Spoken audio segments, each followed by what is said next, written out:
Now an in-depth look at escalations overseas. After weeks of tensions, Russian President Vladimir Putin is recognizing independence for parts of eastern Ukraine. U.S. intelligence say Russian commanders have received orders to enter for what Putin calls, quote, peacekeeping functions.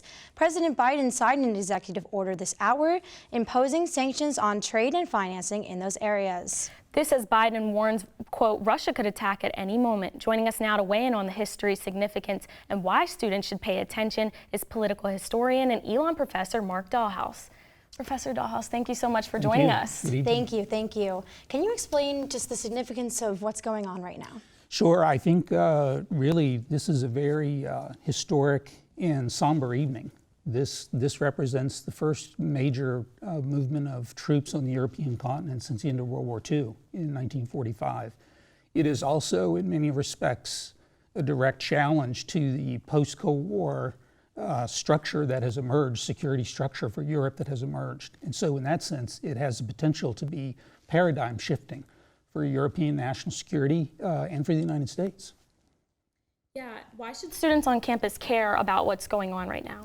Well, absolutely. I think they should care for a number of reasons. First, at Elon University, we talk about being global citizens. And part of being a global citizen is being aware of what's happening in the world and being able to talk about it in a knowledgeable and contextual way.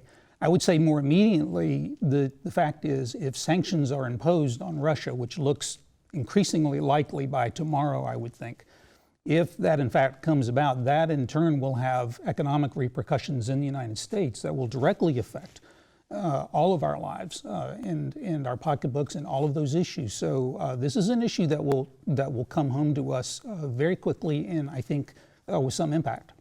Absolutely. I know you do a lot of work with the GEC. Do you think that this can sort of affect students that might be abroad in Europe?